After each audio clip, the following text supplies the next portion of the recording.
Hello everyone, welcome to अनेक dot study hub. मेरा नाम अभिषेक है और आज की इस वीडियो में क्लास 12th पॉलिटी के फर्स्ट बुक समकालीन विश्व में राजनीति के जो चैप्टर फर्स्ट हैं, शीतयुद्ध का दौर, कोल्ड वॉर एरा, उनके महत्वपूर्ण ऑब्जेक्टिव टाइप्स के प्रश्नों को हल कर रहे हैं। और यह जो पार्ट वीडियो है पार्ट 2 होगा। पार्ट 1 मैंने पहले ही बना रखा है, अगर उसको नहीं देखा है तो वीडियो के डिस्क्रिप्शन में उसका लिंक दे दिया जाएगा, आप उसे जाकर देख सकते हैं। चूँकि जो आपकी परीक्षा है 1 फरवरी 2023 से शुरू होने वाली है और जो उसमें मात्र कुछ ही दिन बचे हुए हैं, तो आप हमारे इस वीडियो के माध्यम से अपनी तैयारी को बूस्ट कर सकते हैं। अपना जो तैयारी है उसको आंक सकते हैं कि जो आपकी तैयारी है कितना बेहतर ढंग से अभी तक हो चुकी है। तो चलें वीडियो को शुरू करते हैं। और हमारा आज का पहला प्रश्न है, निम्नलिखित में से किससे पूर्वी खेमा से आशय है।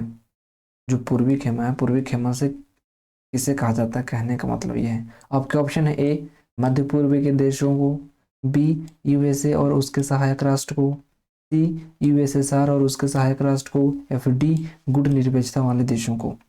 तो जो हमारी दुनिया थी, जो हमारा संसार था, जो विश्व था, वो दो खेमों में विभाजित हो गया था शीत युद्ध के दौरान। एक तो पूर्वी खेमा और एक था पश्चिमी खेमा। पूर्वी खेमा संबंधित था सोवियत संघ से और उसके सहायक राष्ट्रों से, और पश्चिमी खेमा संबंधित था अमेरिका से और ब्रिटेन, फ्रांस और अन्य उसके सहायक देशों से। तो इस प्रकार इसका जो सही उत्तर होगा यूएसएसआर और उसके सहायक राष्ट्र से संबंधित था पूर्वी खेमा। आगे चलेंगे, पूछता है पश्चिमी खेमा निम्न में से किसे संदर्भित करता है। आपके ऑप्शन है ए गुट निरपेक्षता वाले देशों को, बी मध्य पूर्व के देश को, सी यूएसएसआर और उसके सहायक राष्ट्रों को, या फिर डी यूएसए और उसके सहायक राष्ट्रों को। अभी हालांकि मैंने बताया कि जो दुनिया थी दो भागों में विभक्त थी, एक पूर्वी खेमा एक पश्चिमी खेमा। तो पूर्वी खेमा तो सोवियत संघ से संबंधित था, और लेकिन जो पश्चिमी खेमा था वो संबंधित था यूएसए और उसके सहायक राष्ट्रों से। इस प्रकार इसका जो सही उत्तर होगा ऑप्शन डी होगा। आगे चलेंगे, पूछता है गुट निरपेक्षता। गुट निरपेक्षता का सही वर्णन करता है। आपके ऑप्शन है ए पश्चिमी गुट में शामिल होना, बी पूर्वी गुट में शामिल होना, सी महाशक्तियों के किसी भी गुट में शामिल न होना, या फिर डी इनमें से कोई नहीं। तो जो गुट निरपेक्षता है, गुट निरपेक्षता का मतलब होता है कि महाशक्तियों के किसी भी गुट में शामिल न होना। एक संगठन बनाया गया था नाटो, और एक संगठन बनाया गया था वार्सा, जो सोवियत संघ के द्वारा बनाया गया था, और नाटो बनाया गया था अमेरिका के द्वारा। तो इन दोनों ही संगठनों में शामिल नहीं होना ही गुट निरपेक्षता कहलाता है। यानी महाशक्तियों के जो द्वारा गुट बनाए गए थे वो किसी भी गुट में शामिल ना होना गुट निरपेक्षता कहलाता है। तो इस प्रकार इसका सही उत्तर होगा ऑप्शन सी। आगे चलेंगे, पूछता है निम्नलिखित में से कौन गुट निरपेक्ष आंदोलन के संस्थापक नेता हैं। आपके ऑप्शन है ए वामे अनुक्रम, बी गमाल अब्दुल नासिर, सी पंडित नेहरू, या फिर डी इनमें से सभी। तो जो वामी अनुक्रम है घाना से संबंधित थे, गमाल अब्दुल नासिर मिस्र के थे और पंडित नेहरू भारत के थे। ये तीन तो थे ही, साथ साथ दो अन्य व्यक्ति भी थे जो युगोस्लाविया के जोसेफ ब्राज टिटो और इंडोनेशिया के सुकर्णो, ये पांचों व्यक्ति ने मिलकर गुट निरपेक्ष आंदोलन की स्थापना की थी। इस प्रकार इसका सही उत्तर होगा ऑप्शन डी। आगे चलेंगे, निम्नलिखित में से कौन गुट निरपेक्ष आंदोलन के संस्थापक नेता नहीं है। आपको बताना है A Joseph Broz Tito, B Pandit Nehru, C Donald Trump, या फिर डी सुकर्णो। तो गुट निरपेक्ष आंदोलन के संस्थापक नेता नहीं है Donald Trump. Donald Trump America के राष्ट्रपति थे, जो कि गुट निरपेक्ष आंदोलन के संस्थापक नेता नहीं है। इस प्रकार इसका सही उत्तर होगा ऑप्शन सी। अगला प्रश्न कहता है निम्नलिखित में से कौन गुट निरपेक्ष आंदोलन के संस्थापक देश नहीं है। आपके ऑप्शन है A Indonesia, B Yugoslavia, C America, या फिर डी भारत।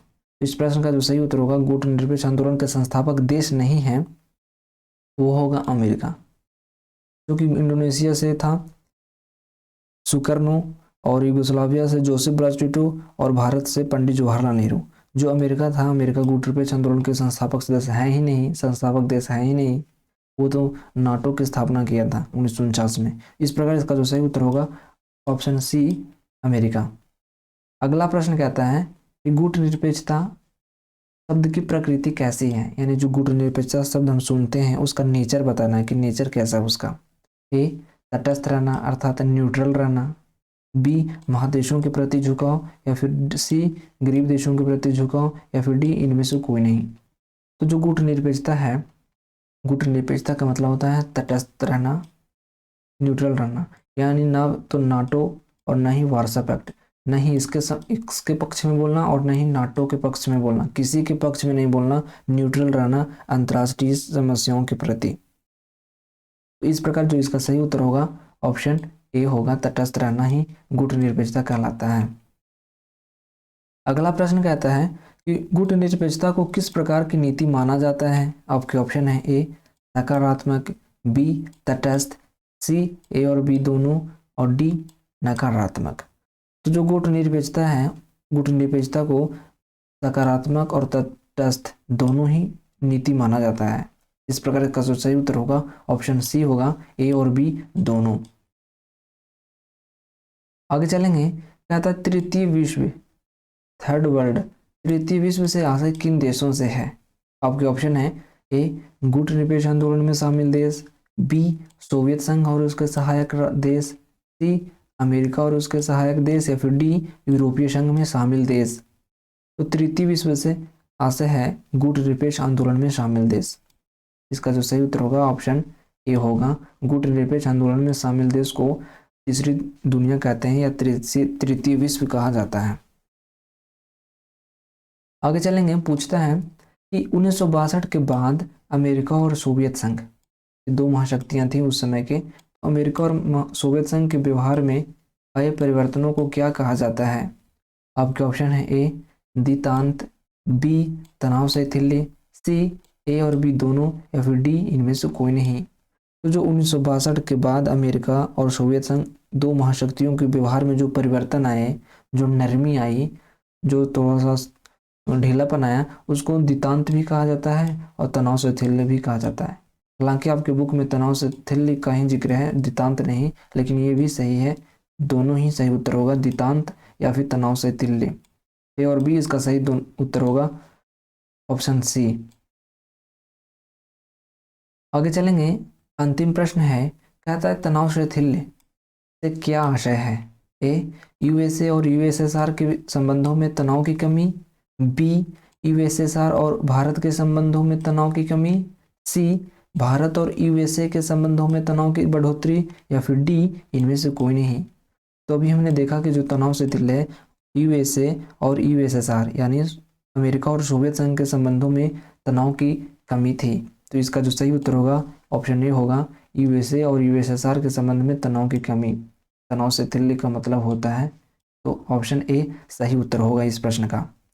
यहाँ पे हमारा वीडियो खत्म होता है और जो चैप्टर फर्स्ट था शीत युद्ध का दौर, उसके सभी प्रश्न, जितने प्रकार के प्रश्न बनाए जा सकते थे उस सभी प्रश्नों को यहाँ पे सॉल्यूशन दिया जा चुका है।